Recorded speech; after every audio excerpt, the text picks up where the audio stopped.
de estatística da UFAM, né? É o mais recente professor do nosso curso aqui. E hoje, né, ele vai apresentar esse seminário, né, que é fruto do trabalho de tese dele, né, que ele defendeu em outubro de 2019, né? E a palavra está com você, Jonathan. Pode começar. Olá, boa tarde. Eu gostaria de agradecer ao professor Jeremias, né, pelo convite, né? E hoje eu vou falar para vocês um pouco do que eu trabalhei na minha tese de doutorado, tá? Então, deixa eu compartilhar aqui a tela.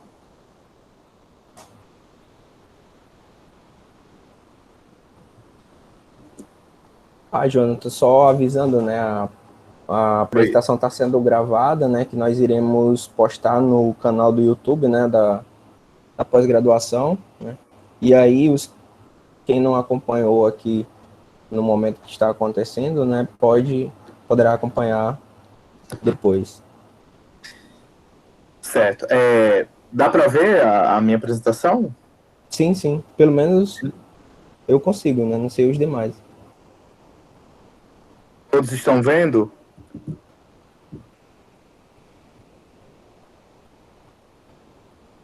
Acho que sim. Estão Eu estou respondendo que vendo, sim. estou vendo. Certo. Então vamos lá. Bem, eu vou apresentar hoje para vocês uma parte da minha tese, né? Eu fiz doutorado na Federal de Pernambuco, né, sob a orientação do professor Getúlio.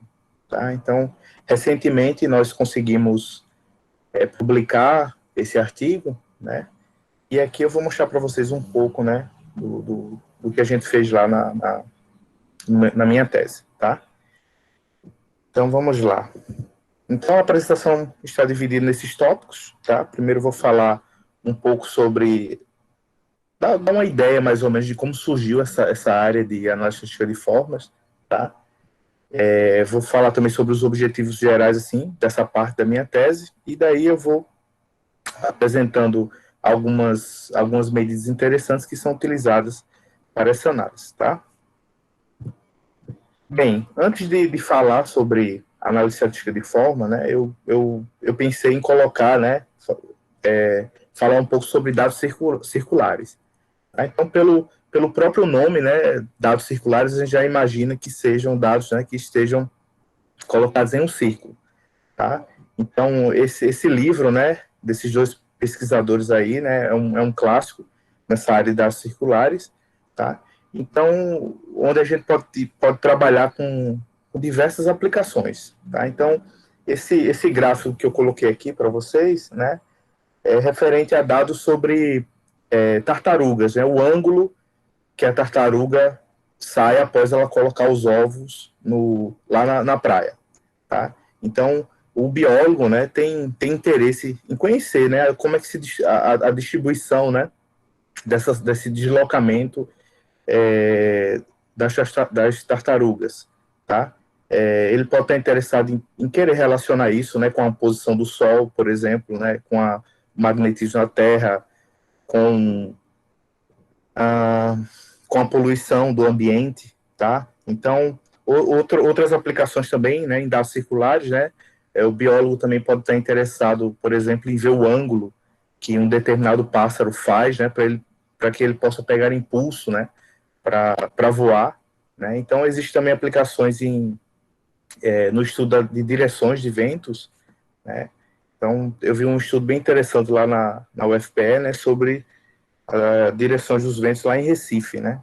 Então, tudo isso, né, pode ser trabalhado, né, com essas ferramentas de dados circulares, tá? E aí a gente tem que fazer aquelas adaptações, né, como é o ângulo médio, né, como é que se calcula nessa com esse novo conjunto de dados. Então, tudo que a gente faz na estatística, né, básica, a gente tem que adaptar, né, agora que a gente está trabalhando com um dado que tem uma certa peculiaridade, tá? Bem, então tudo começa aqui em dados circulares, né? E aí, depois, existem também os dados esféricos, né? Que já seriam em 3 dimensões, e aí depois daí vem os dados axiais e depois vem a análise estatística de forma, tá? Então, vamos lá, né? Hoje em dia, né, devido ao avanço tecnológico, né, muitas imagens estão disponíveis, né? E a gente pode querer extrair informações dessas imagens, né? Seja ela por câmera, né? Seja ela imagem de satélite, imagem de radar, tá? Então, o objetivo é justamente trabalhar com essas imagens, né? Extrair informações dessas imagens, tá? Os grandes pioneiros, né, nessa parte de analítica de forma foram esses dois pesquisadores, tá? O Kendall e o Bookstein, que eles propuseram alguns mecanismos para que a gente possa trabalhar com essas imagens, certo? Porque quando você vai selecionar algumas imagens, né, geralmente, né, na biologia, por exemplo, você pode o biólogo pode estar interessado em estudar a forma, né, de um crânio de alguma espécie, tá?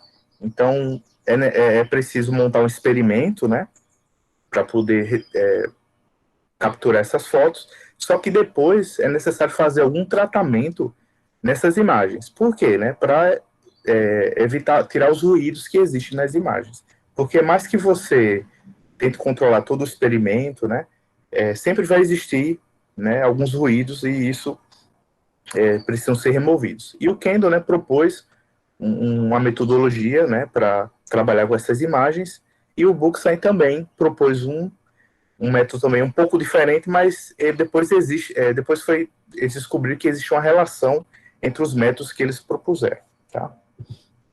Então, atualmente, né, existe um livro bem interessante, que é esse livro do Dryden Mardia, né? Esse livro, a versão mais recente dele, que é essa de 2016, já traz aplicações em R, né? Então, à medida que você vai vendo, né, os métodos, as fórmulas, ele também você pode ir acompanhando, né, e verificando com R, tá? Então, existem também outros livros na literatura, né, outros clássicos também, mas só que com alguns aspectos mais teóricos, né, que são os livros do Small e do Kendall, tá?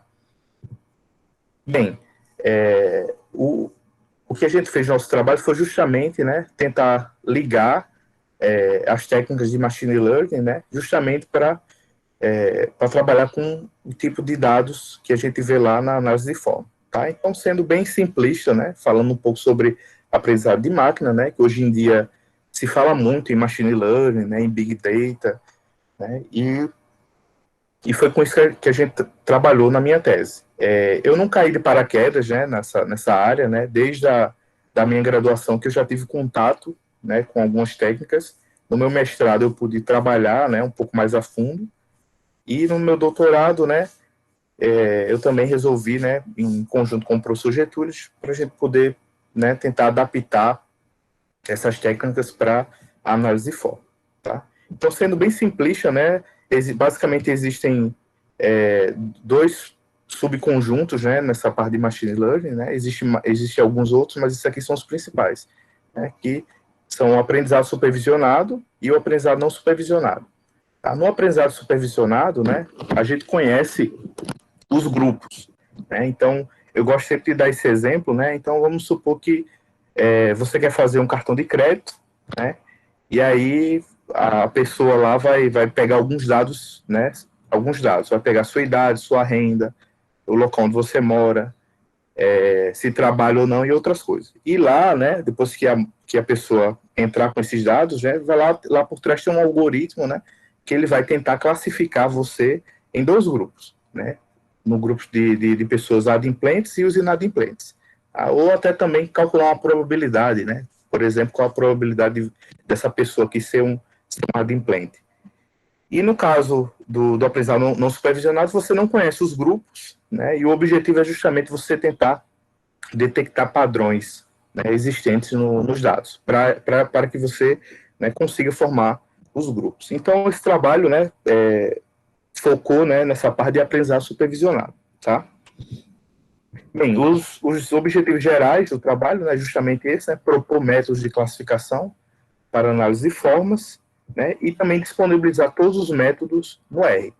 Né? Então, nós fizemos vários programas, né? A gente ainda não conseguiu colocar disponível assim, no GitHub, né? Mas aí a gente já está trabalhando para poder disponibilizar, né? Para todo mundo. Tá? Então, vamos lá, né? O que é a análise estatística de forma, tá? Então, a análise de forma, né, vem desse termo em inglês, né, shape analysis, tá?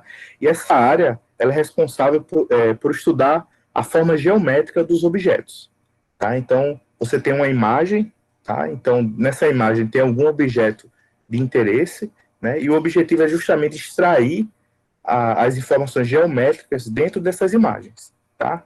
Então, como é que a gente faz isso, né? Para extrair essas informações, a gente precisa utilizar uma coisa chamada de marcos, tá? Que vem desse termo em inglês landmarks, tá? Então, esses marcos são pontos que são colocados na imagem, né? E aí você, através desses pontos, você pode levar a figura geométrica para o plano cartesiano, tá?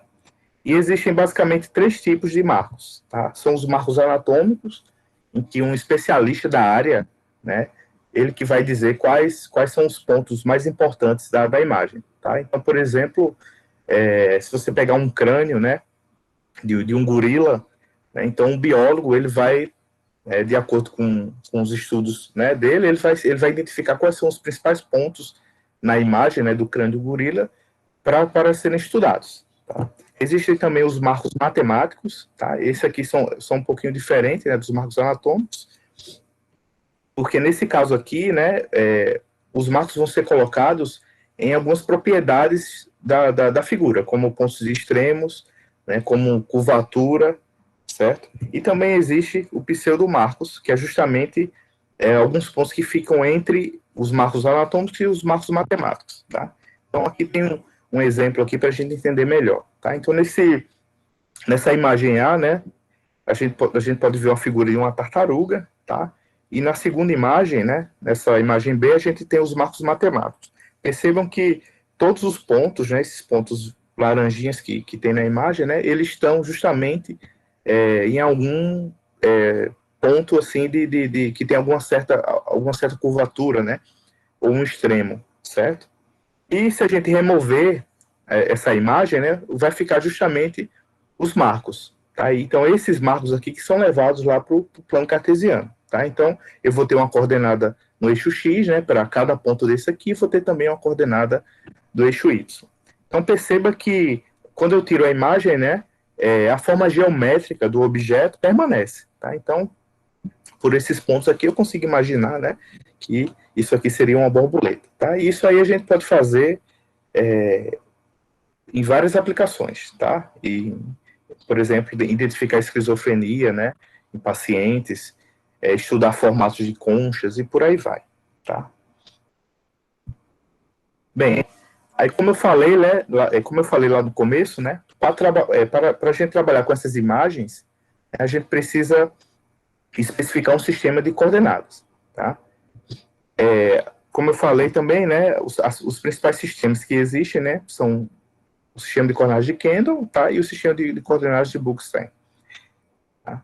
Então, aqui a gente precisava primeiro escolher um sistema de coordenadas. E aí a gente escolheu trabalhar com as coordenadas de Kendall. Tá? Então, a partir de agora, eu vou mostrar para vocês o tratamento que é dado para aqueles dados, né, do ponto de vista, né, dessas coordenadas. Tá? Então, antes de a gente começar a ver algumas fórmulas, né, vamos primeiro definir, né, algumas quantidades de interesse. Tá? Então, vamos definir por aqui essa matriz YTIL, tá? Como sendo a matriz de configuração, tá? Em que nela, essa matriz vai ser uma matriz K por M, tá? Contendo as coordenadas cartesianas de K marcos, tá? Seriam as linhas da matriz, e M dimensões, tá? E essa matriz a gente vai chamar ela de matriz de configuração, tá?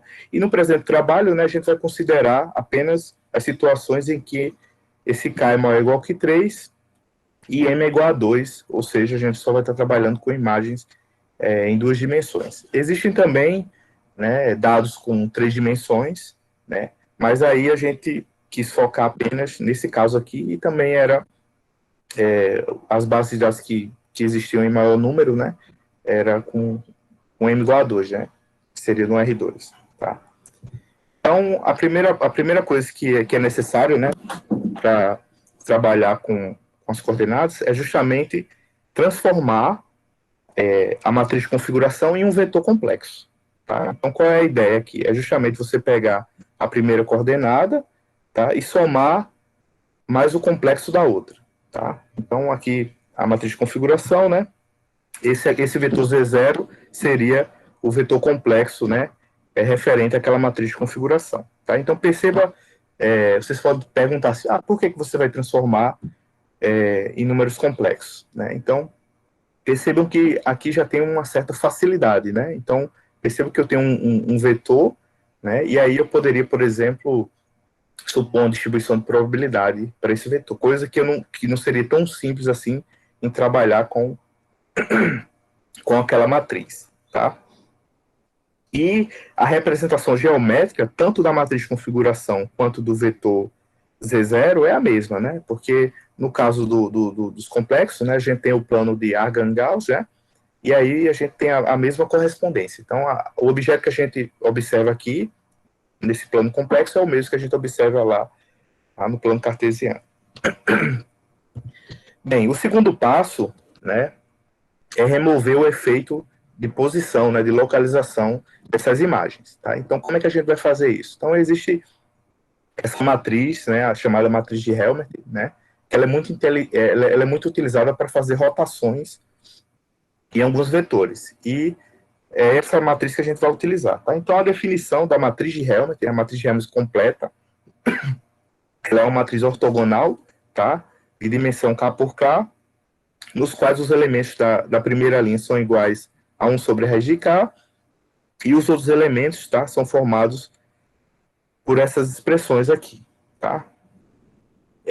Só que a gente não vai utilizar a matriz completa de Helmert, tá? A gente vai utilizar a submatriz de Helmert, que nada mais é do que a matriz completa de Helmert sem a primeira linha, tá?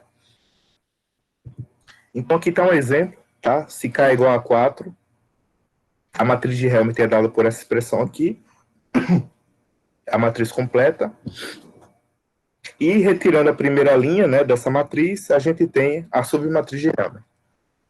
Tá? Então, é essa matriz que a gente vai utilizar para poder remover o efeito da posição das imagens, tá?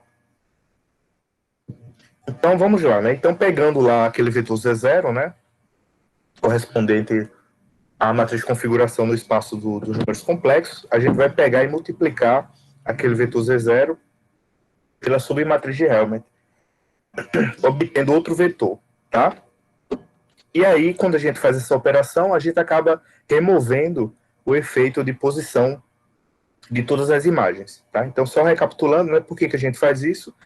Porque, por mais que você tenha cuidado, né, de retirar as imagens, tá? Então, sempre vai existir algum ruído nessas imagens, e é necessário remover, tá? E com essa operação, o que é que a gente faz? A gente consegue centralizar todos os objetos, né, para que eles fiquem correspondendo, todos eles com o mesmo centro, tá? E agora, o que é que a gente faz além disso, né? Após remover o efeito de posição, a gente pode remover também o efeito de escala. E a gente remove isso através, né, a gente pega o vetor centralizado e divide pela norma complexa dele, tá? Esse operador aqui é o operador transposto conjugado, tá? E esse aqui é a norma complexa. Então, quando a gente faz essa operação aqui, a gente obtém esse vetor Z, tá? Que aí você não tem mais o efeito da posição, né? E também não tem o efeito de escala. Né? Você pode também ter um ruído em relação ao tamanho, né, das imagens. E esse mecanismo também proporciona, né? Você pode pegar também imagens de câmeras diferentes, né? Mas com essa remoção, né, desses efeitos, as imagens vão poder ser comparadas, tá? Então, esse vetor Z, tá, o Kendall, ele denominou de pré-forma. Tá? Então, você tem a matriz de configuração, transforma no vetor Z0, e quando você remove o efeito de posição escala, você tem um novo vetor chamado de vetor de performance. Tá? Então, perceba que nós não mexemos, né, na rotação do vetor. Tá? Se quiséssemos retirar também o efeito da rotação, aí a gente obtia a forma do objeto. Tá? Então, como é que a gente coloca isso matematicamente? Né? Então, vamos definir formalmente, né, o espaço das preformas. Então, vamos definir dessa maneira, tá? Como sendo o conjunto de vetores complexos, tá? Que possuem norma 1 e a dimensão desses vetores do espaço dos números complexos é igual a k menos 1, tá? Então, são com esses vetores que a gente decidiu trabalhar na minha tese. E aqui vamos ver um exemplo, tá? Então, eu peguei uma observação referente a uma gorila fêmea, tá? Com 8 marcos anatômicos.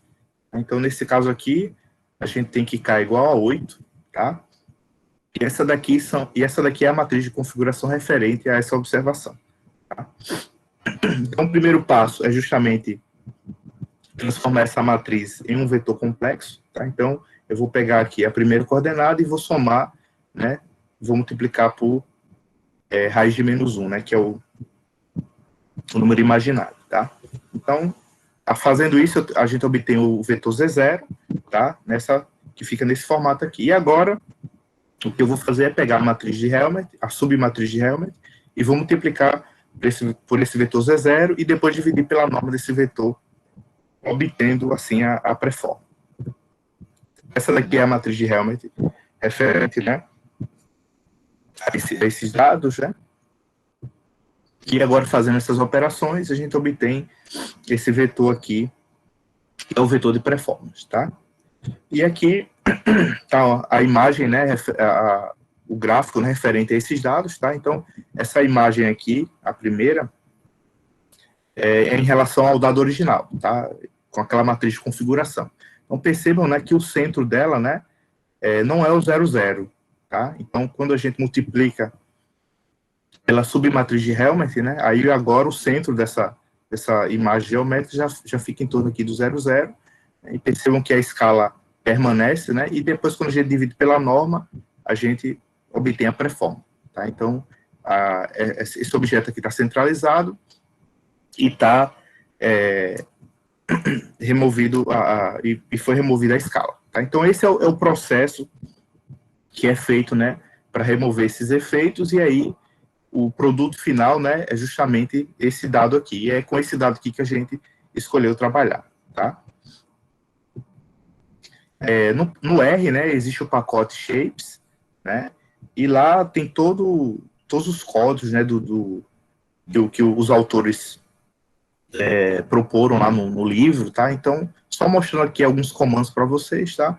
Esse comando aqui, dfh, ele retorna, né, a submatriz de Helmert, tá? Então, se eu botasse aqui um 7, né, aí ele iria retornar aquela matriz que a gente utilizou. Esse comando aqui, preshape, ele automaticamente, né, já faz todo aquele processo e retorna já para a gente o vetor de preform. Tá? E aqui são duas bases de dados que existem lá no pacote, né? Existem várias outras, tá? E aqui é só para mostrar a vocês algumas bases de dados. Aqui é referente a gorilas macho e aqui a gorilas fêmea. Bem, é um conceito muito importante, né, na análise de forma, né, na análise das preformas, é o conceito de distância. Tá? Só recapitulando, né, as preformas, como elas possuem norma 1, né, então elas estão no espaço do número complexo, com norma 1, ou seja, uma hiperesfera complexa. Tá? Então é necessário adaptar certas quantidades. E uma dessas quantidades é justamente a distância. Então, não é muito adequado a gente calcular, por exemplo, a distância euclidiana entre esses vetores, né, já que eles estão em uma hiperesfera complexa. Tá? Então, foram propostas, né, 3 distâncias. Tá? A distância Proclocher completa, tá? Ela é dada por essa expressão aqui. A distância Proclocher parcial e a distância geodésica, né, que talvez seria a mais digamos assim, a mais adequada, né? Porque nada mais é do que o ângulo, né? A distância geodésica nada mais é do que o ângulo entre os dois vetores. Existe uma relação entre elas, tá? Em alguns casos são bem próximos os valores, tá? Então, essas são as distâncias aí que são utilizadas na análise das performances, tá? Para que a gente utiliza essas distâncias, tá? Uma aplicação dessas distâncias é justamente encontrar a forma média amostral de uma amostra, né, de performance. Então, como é que a gente encontra essa forma média? Justamente, né, encontrando o argumento, né, o ínfimo dessa soma de quadrados aqui. Tá? E esse D é qualquer uma da distância, né? Então, qualquer uma das distâncias que eu mostrei anteriormente, tá? Então, você pode usar qualquer uma das distâncias para poder encontrar a forma média. Então, já existem alguns resultados, né? Se a gente utilizar, por exemplo, a distância proposta completa, tá? Então, qual vai ser a forma média? A forma média vai ser justamente o alto vetor correspondente ao maior alto valor dessa matriz aqui, dessa matriz S.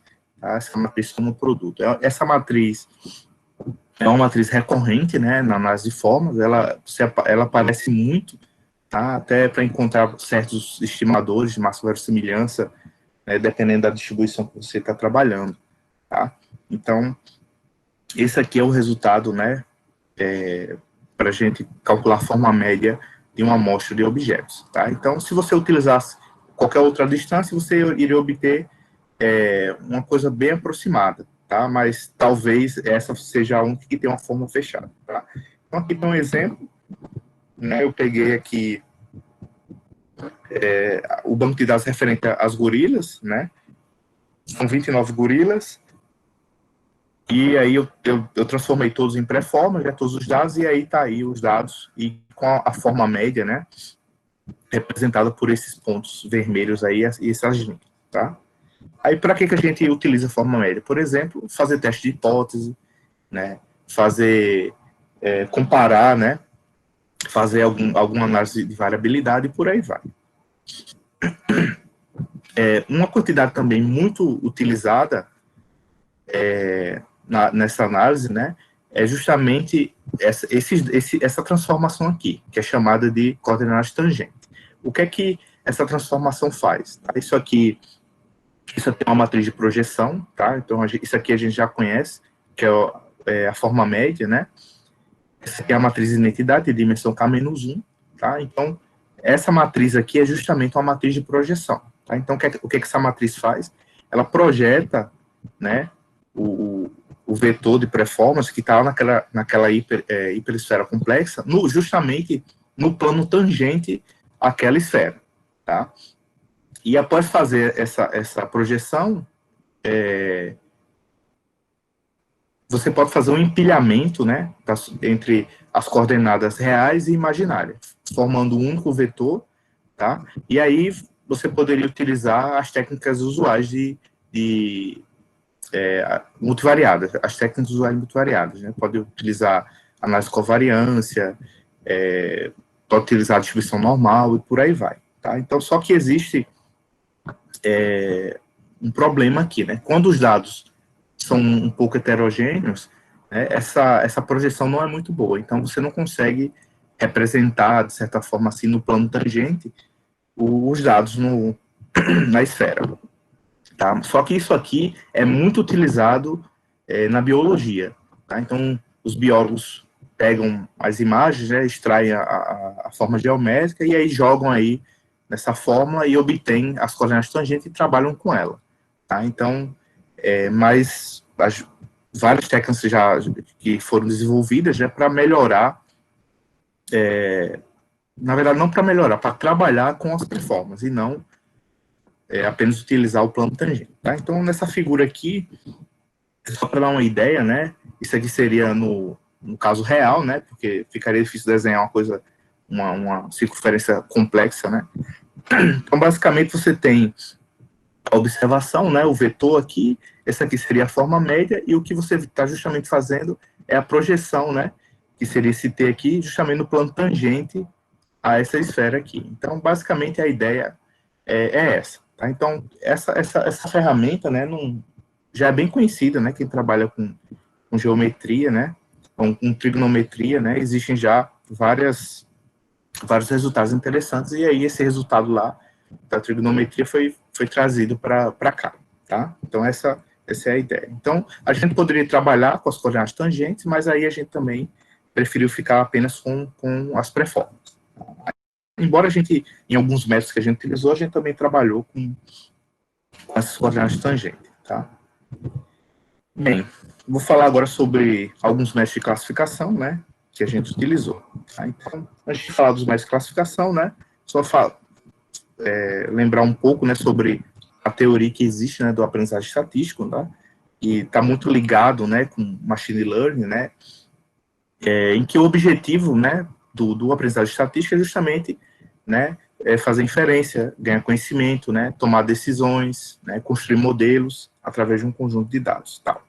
Então, o primeiro classificador que a gente vai utilizar, né, é o classificador de Bayes, tá? Então, vamos considerar aqui esse vetor x, tá, de dimensão p, como sendo uma variável aleatória, multivariada, tá? Sendo que o x, esse x aqui pequenininho é o valor observado, e vamos supor que a gente tem uma amostra, né, e vamos supor que a gente tem g grupos, tá? Então, se a gente pensar lá naquele exemplo que eu falei sobre o cartão de crédito, né? Então, lá você teria 2 grupos, e aqui a gente está estendendo para mais de 2 grupos, tá? Então, além disso, vamos supor que existe também uma probabilidade a priori de um objeto pertencer ao grupo, tá? E essas probabilidades, né, ela tem essa restrição aqui de a soma delas ser igual a 1.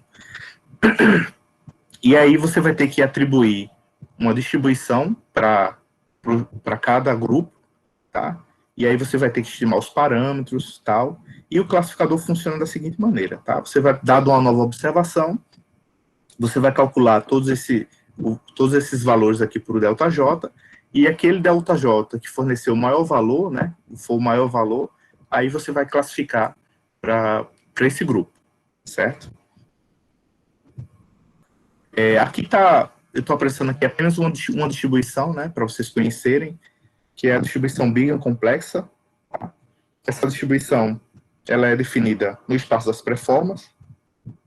Ela é uma extensão, né, da Big real, tá? Então já existe a Big real, e o Kent, desse trabalho aí em 94, ele acabou propondo, né, a Big complexa. Então observe que ela é bem parecida, né, com a normal multivariada, tá?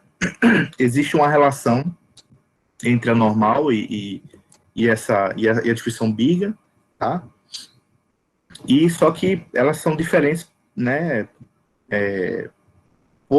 porque as pré-formas, né, estão lá na hiperesfera complexa, tá?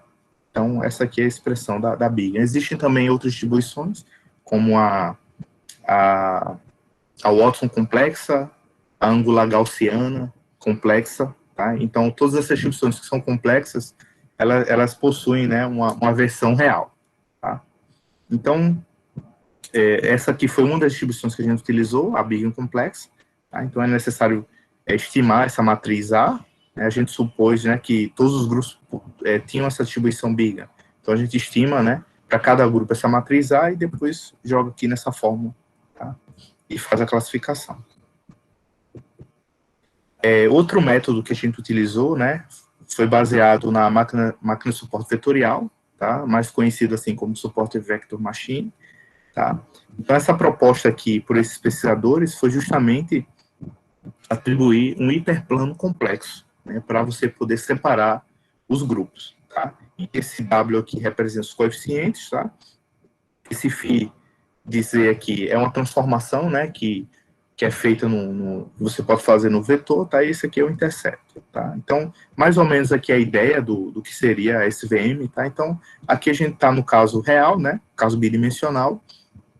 A gente aqui tem 2 grupos. Então, o objetivo é encontrar qual hiperplano, né, melhor separa os grupos, né, com critério de maior margem, tá? Então, a ideia da SVM é justamente encontrar uma reta que separa esses 2 grupos que possuem a maior margem, né, a maior distância, digamos assim, entre esses grupos. Então, a ideia da SVM é essa, tá? E eles conseguiram, né, adaptar a SVM para o caso dos números complexos, tá?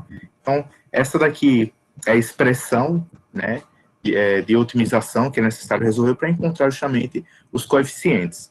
Tá? Então, observem que, apesar de a gente estar trabalhando com números complexos, essa expressão aqui só envolve números reais. Tá? Então, a norma complexa do vetor ao quadrado é um número real, tá? Isso aqui são números reais, e aqui também são tudo números reais. Tá? Então, foi uma ideia bastante interessante, né, que eles utilizaram, e a nossa proposta aqui, tá, foi colocar justamente esse WJ aqui. Então, na proposta deles, esse WJ não existe, tá? E aí, esse WJ, o que a gente faz aqui? A gente calcula a distância dos objetos para a forma média, tá? E aí, essa distância entra como um peso nessa função de otimização, tá? Então, a ideia é justamente o seguinte, os objetos que estão mais distantes da forma média, provavelmente esse que você vai ter problema em classificar. Então, a gente já dá um indicativo, né, para a função de otimização, né, de dizer, olha, esses pontos aqui tem que ter mais cuidado com eles. Então, basicamente, a ideia de colocar esse WJ aqui foi essa. Tá? E aí, a gente também pode colocar alguns kernels, né, na SVM, da mesma maneira que a gente faz lá no caso real, a gente também faz para o caso complexo, tá? Só que as expressões basicamente são as mesmas, né? Só o que muda agora é que a gente está trabalhando com vetor complexo, e em vez de ser o transposto, né, a gente tem um transposto conjugado, tá? Então, esses aqui são os principais kernels que são utilizados, tá? O que é o kernel polinomial e o kernel gaussiano. Outra maneira também, né, esse outro método que a gente propôs, né, foi estimar de forma não paramétrica a densidade dos dados. Né? Então, você, na inferência, né, você pode optar pelos métodos paramétricos, né, como, por exemplo, lá o classificador de Bayes e os métodos não paramétricos. Tá? Então, qual é a ideia? É justamente estimar de forma não paramétrica a densidade dos dados. Tá? Então, o que foi que a gente fez aqui? A gente utilizou esse estimador aqui, tá? Que foi proposto lá por Silverman, tá? E através desse estimador a gente tem, né, uma forma não paramétrica de estimar a densidade para as observações, tá? Só querendo ressaltar aqui que isso aqui também é um kernel, tá? Esse K aqui é um kernel, só que ele tem uma peculiaridade diferente, né? Aqui necessariamente tem que ser uma distribuição de probabilidade, tá? Então, você pode usar aqui, por exemplo, a normal complexa, a T complexa, tá? Então, diferente do kernel lá da SVM, esse aqui necessariamente precisa ser uma distribuição de probabilidade. Estimando de forma não paramétrica, a gente utiliza lá o classificador de Bayes, tá? Então, a gente utiliza aquela expressão e da mesma maneira, dado uma nova observação, né, você vai calcular os valores para esse ΔJ aqui, e o ΔJ que forneceu o maior valor, né, aí você vai classificar para o grupo referente a esse delta. Tá?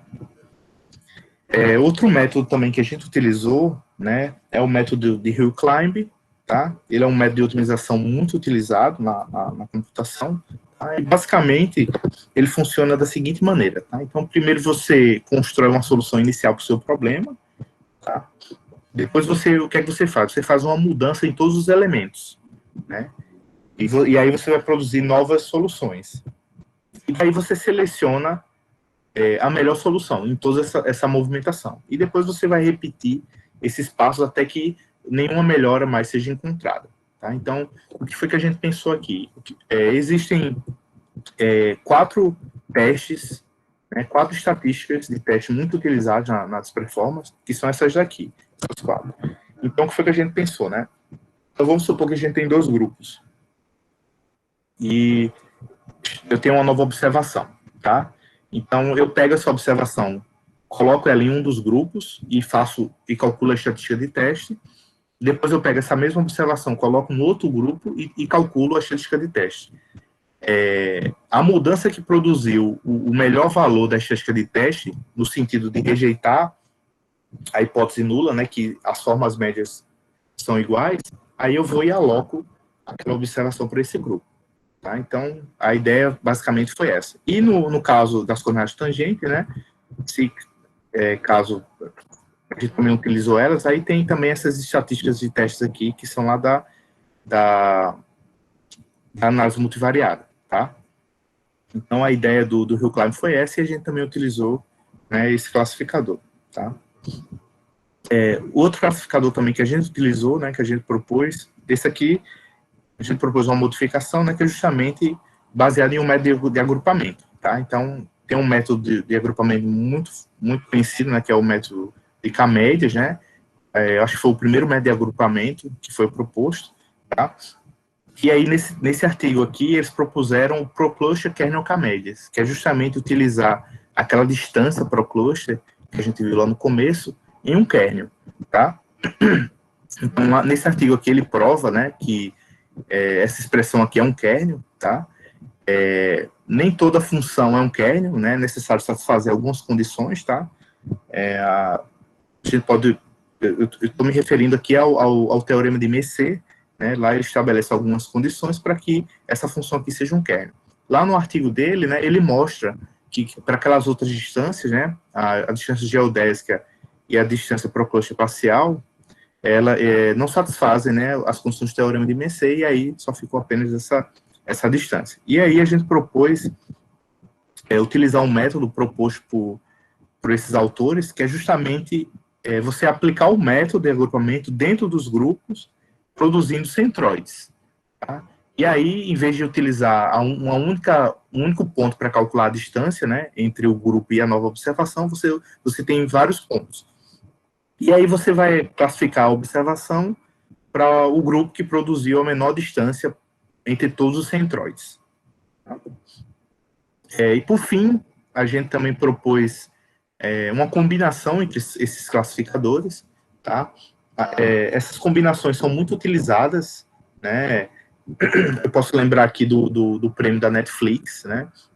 Em que eles queriam um classificador, né, que pudesse prever assim o perfil, né, da pessoa que está assistindo, né? E lá eles conseguiram propor um método baseado em combinação que melhorou bastante lá o resultado, tá? Então, basicamente, esse método que ele faz, ele combina as respostas dos classificadores, tá? Então, basicamente, existem três métodos de combinação. Um seria o voto majoritário, tá? Então, aquele que obtesse mais da metade dos votos, a gente classifica, tá? Então, vamos supor que eu tenho 10 classificadores. Então, eu vou classificar uma nova observação para um determinado grupo se 6 classificadores produzirem o mesmo resultado, né? Ou classificarem a observação no mesmo grupo. No caso do voto de pluralidade, não é bem assim. Apenas o grupo que obteve a maioria dos votos, não necessariamente mais da metade, né, vai ser classificado. E aí também existe também o voto de pluralidade, que aí a gente consegue dar um peso para cada classificador baseado na taxa de acerto, tá? Na fase de treinamento. Tá? Então, esses são os métodos que a gente utilizou. Tá? Então, a gente fez também um estudo de simulação, né, para ver o desempenho desses métodos, e aqui são a forma média que a gente utilizou para gerar os dados. Então, basicamente, aqui são 2 quadrados, tá? Cada quadrado possui 8 marcos, tá? Então, em cada marco desse aqui, tá? Eu tenho uma coordenada x e uma coordenada y, né? Então, cada marco aqui eu vou gerar uma amostra de uma normal bivariada, tá? Uma média sendo justamente o ponto, né? E a variância, uma certa variância sigma ao quadrado. Tá? Então, foi essa figura geométrica que a gente utilizou. Na minha defesa, teve um professor que perguntou, né? Se não estava muito simples essa figura geométrica, né?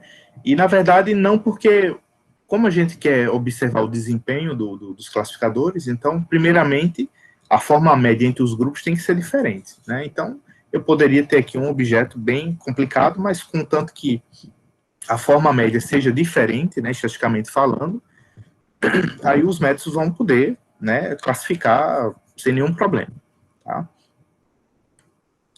Geralmente, né, o que é muito utilizado na simulação são triângulos, né, e aí eu decidi complicar um pouco mais, né, e fazendo esses quadrados aqui, tá?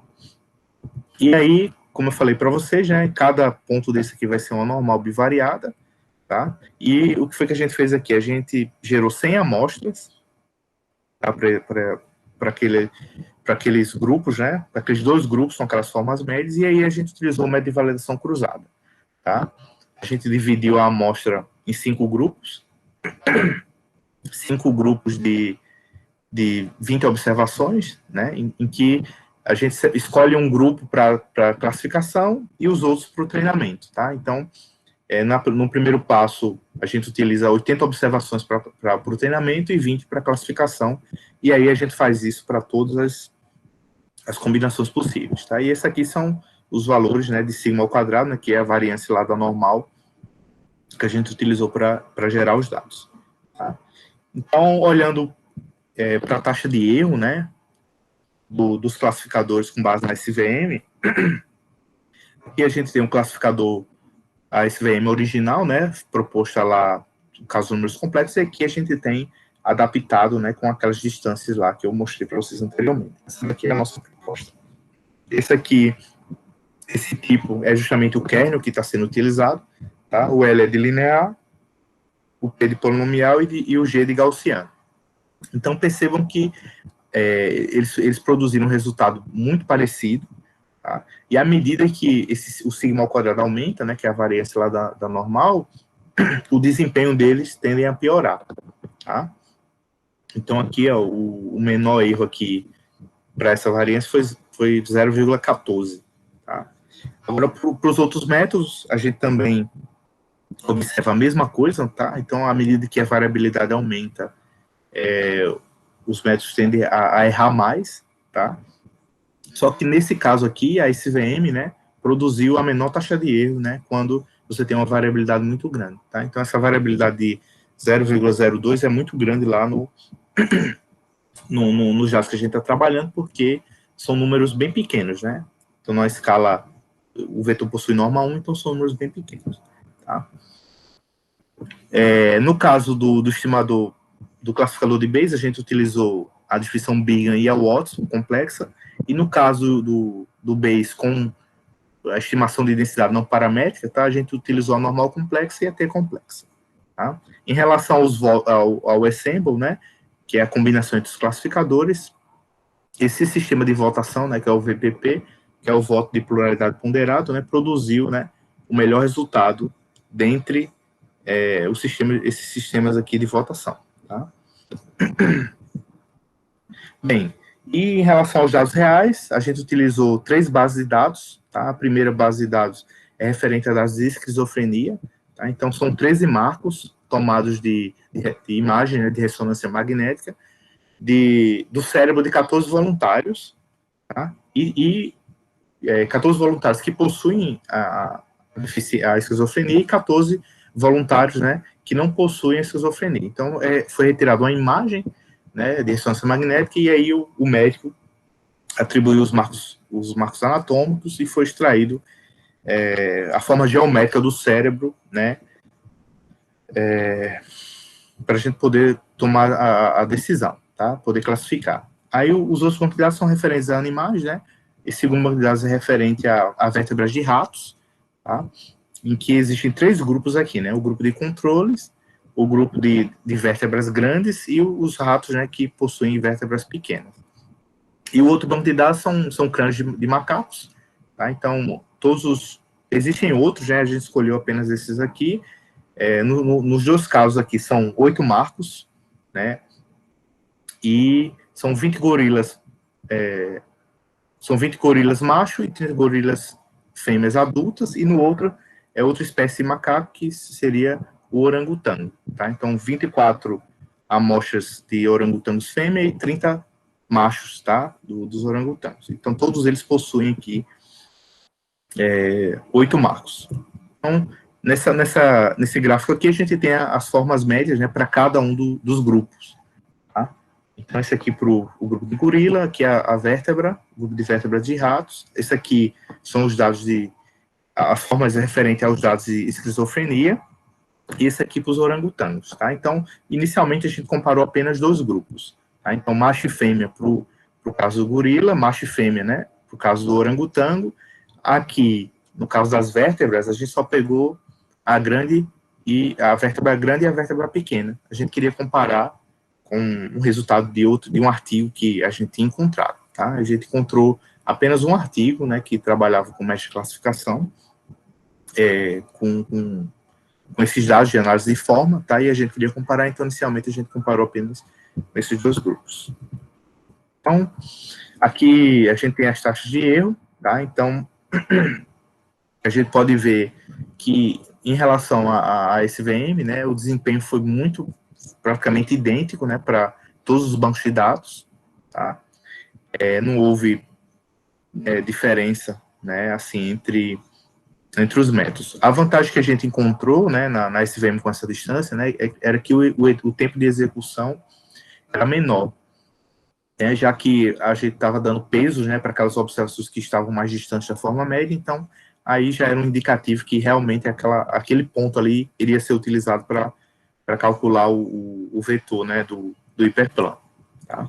Então, o melhor resultado, né, aqui de esquizofrenia, que são os dados mais difíceis de classificar, porque são poucos dados, né? A gente só tem apenas 14 observações para cada um dos grupos. E segundo, né, existe uma variabilidade muito grande entre os pontos. Tá?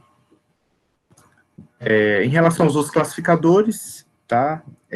O método Hill Climb, ele conseguiu uma taxa de erro de 0, né? Para os dados de gorila, né? E em relação aos dados de esquizofrenia, né, vocês podem ver que as taxas de erro são bastante altas, né? Então, nesse caso aqui, a SVM produziu, né, o melhor resultado, tá? E nos outros casos também, a SVM também conseguiu produzir um resultado melhor, tá? E, mais uma vez aqui, no método Ensemble, né, a gente viu lá na simulação, né, o método de votação de pluralidade ponderada produziu também o melhor resultado, né, em termos de taxa de erro. Aí agora a gente juntou, né, os grupos de macacos, né, então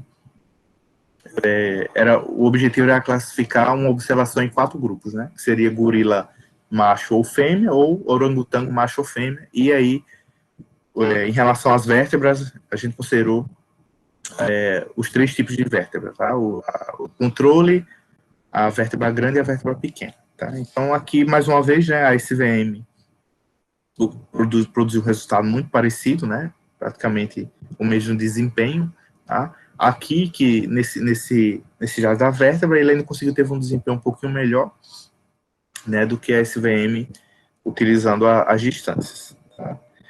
E em relação aos outros classificadores, tá, a gente pode ver aqui que o kernel, o Procluster Kernel K-Medias, né, que foi a nossa proposta, né, produziu o melhor resultado em relação aos dados de macacos, tá?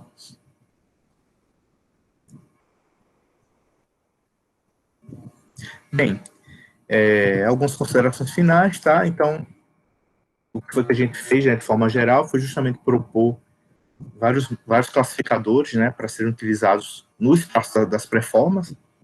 A gente poderia trabalhar com outros espaços, né, mas aí a gente teria que, para facilitar o trabalho, né, porque para cada espaço, né, cada sistema de coordenadas, você vai ter uma análise diferente, tá? Então, a gente escolheu trabalhar no espaço das pré-formas, né? Ninguém nunca tinha feito um estudo tão aprofundado assim e adaptar os métodos, né, que existem na literatura por causa dos números complexos. A gente viu também, né, que o estudo de simulação revelou, né, que à medida que a variabilidade aumenta, né, o desempenho dos classificadores tendem a diminuir, mas a SVM ainda conseguiu, né, ter um desempenho um pouco melhor do que os outros classificadores. As aplicações, né, a gente utilizou 4 bancos de dados, né, na verdade 3, mas quando a gente separava, né, se tornava 4, tá? E a SVM produziu, né, o melhor resultado em 3 desses bancos de dados. No caso dos dados de esquizofrenia, que foram os mais difíceis de classificar, né, a SVM produziu a menor taxa de erro, que foi de 14,29%, né, seguida pelo o classificador Ensemble, né, com 17,86%. E para os dados dos macacos, né, que seriam os 4 grupos, né, o ProCluster Kernel KMedes forneceu a menor taxa de erro, que foi de 0,88%. E para os dados de vértebras, né, com 3 grupos, a SVM com kernel gaussiano e o classificador de Bayes com a estimação de densidade de forma não paramétrica, produziu aí uma taxa de erro de 1,32%, tá? Então foi isso que eu preparei, né, para a apresentação. Acho que eu estourei aqui o tempo um pouquinho, né? Essas aqui são as referências que eu utilizei, tá? Então essa daqui é a referência do livro, né, do Dryden Mardia. Tá? O Mardia possui outros livros, né? O meu orientador lá em Pernambuco, né, ele foi orientado pelo Dryden. Tá? E aqui tem as outras referências, tá? Os artigos lá do Kent e tal. E é isso aí. Obrigado pela atenção de vocês. Passo a palavra aqui para o Jeremias. Então, Jonathan, nós é que agradecemos, né, por você ter aceitado apresentar aqui o seu trabalho, né, parabéns pelo trabalho, né, tem um apelo prático muito forte, principalmente nesse momento atual, né, que nós estamos vivendo, né, em relação a ciência de dados, machine learning, né, então foi muito boa, né, muito bom o trabalho. E aí nós temos mais alguns 20 minutos, né, para quem quiser fazer alguma pergunta, né, aí pode habilitar o microfone e ir fazendo um de cada vez, né, se alguém tiver alguma dúvida para te fazer, o comentário geral em relação ao tema abordado, né, então eu deixo aberto aqui para quem quiser fazer alguma pergunta. Pronto, Celso, pode fazer a pergunta. Dá para me ouvir? Sim, sim. Sim. Boa tarde para todo mundo. Boa tarde. Parabéns, Jonatas, pela apresentação. Gostei muito do seu seminário, né? Um tema, como o Jeremias falou, um tema que tem chamado muita atenção, que está muito em evidência, né? Então, achei muito boa a apresentação, achei muito interessante o assunto. A minha pergunta é bem básica, né? Porque em relação ao classificador de Bayes, né? Vocês utilizaram duas distribuições como opção para kernel, né? Que é a TD-Student Isso. e a normal, não é isso? Uhum.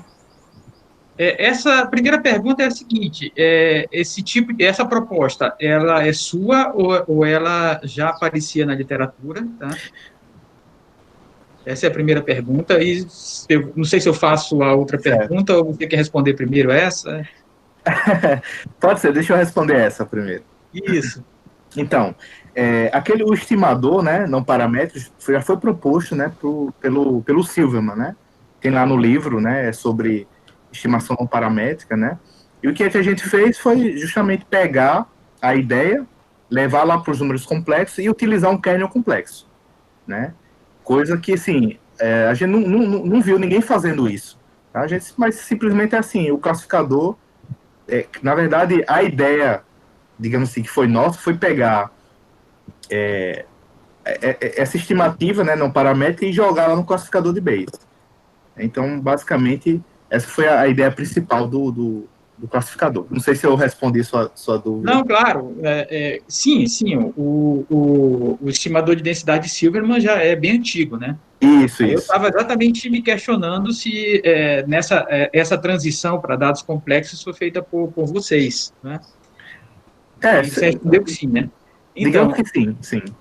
Então, em relação a isso, vocês checaram, claro que já é um avanço, né? Mas vocês checaram a possibilidade de considerar outros tipos de kernel, né? Que não o TD-Student e o normal?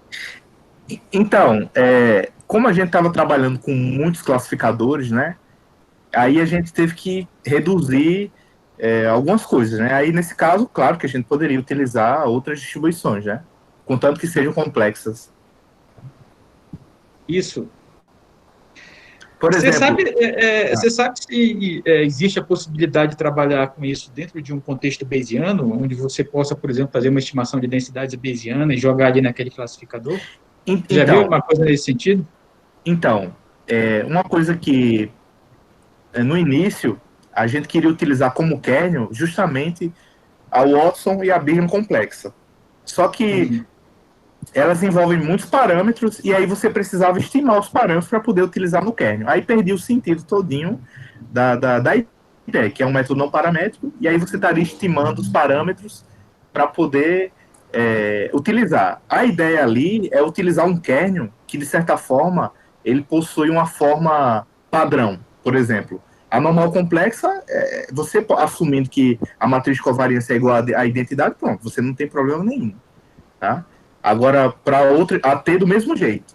Né? Agora, por exemplo, no caso da Big, a gente não conseguiu fazer isso, porque a Big precisaria você dizer, você atribuir parâmetros para a distribuição. E a estimação perde um pouco, digamos assim, o atrativo, porque aí você estaria trabalhando no caso anterior, que era o base original, né, que você supõe a distribuição para os dados. Entendeu? Sim. Então a ideia seria você utilizar kernels que você não precisasse fazer estimação. Pelo menos lá no caso lá do Silverman, né? No primeiro caso, não. Você poderia supor uma distribuição de probabilidade, não tem problema. E estimar os parâmetros de forma bayesiana, não tem problema. Ok. Obrigado, Jonathan. Obrigado pelas perguntas. Mais alguém tem alguma pergunta?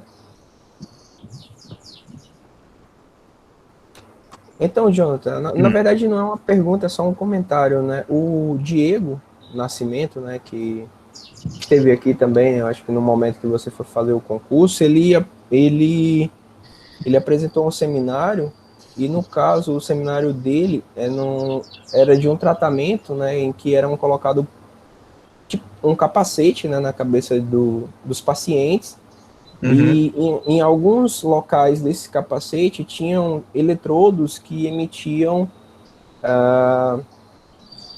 choques, né, para algum. Eu não lembro exatamente qual era a doença, né, que eles estavam avaliando naquele caso, mas eu acho. Só que ele usou sob um outro contexto, né? Ele não usou nessa modelagem de dados circulares como você fez, mas ele abordou num contexto de séries temporais dinâmicas lá. Então eu acho que talvez fosse até possivelmente uma outra aplicação, né? Dado que o capacete, né, coloca na cabeça do indivíduo e vai gerar dados circulares também, nesse caso, para tipo, verificar em que regiões do cérebro do indivíduo, sei lá, foi mais afetado por um determinado dano causado pelaquela doença que está sendo avaliada, né? Entendi. Mas nesse caso dessa aplicação que você está falando, seria de EEG, né? Isso. Então, mas lá você observa dados no hiperesfera complexa? Ah, eu não sei responder se observa, mas a forma em que são avaliados Entendi.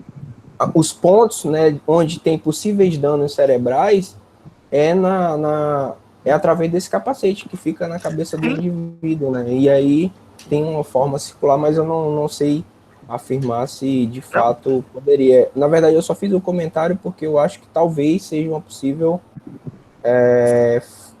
abordagem, né? Usando também essas metodologias que vocês utilizaram, né? Sim. Para ver, para classificar em que regiões do cérebro são causados mais um tipo de dano e que intensidade desse choque é mais indicado para que possa, vamos dizer assim, minimizar ou melhorar aquele problema do paciente, né? Sim. Então, Eu trabalhei pode falar. na minha dissertação com dados de EEG, né, de eletroencefalografia e de eletromiografia, né? E lá a gente tinha interesse justamente em classificação. A ideia inicial era trabalhar com reconhecimento de emoções humanas, né? Mas aí a gente teve um problema e não conseguiu esses dados. A gente acabou trabalhando com pacientes com esquizofrenia, era e alguns outros tipos de dados lá. Lá a gente também conseguia identificar justamente regiões ativas, tá? Mas nada impede você, sabendo o eletrodo responsável, né, que Uhum.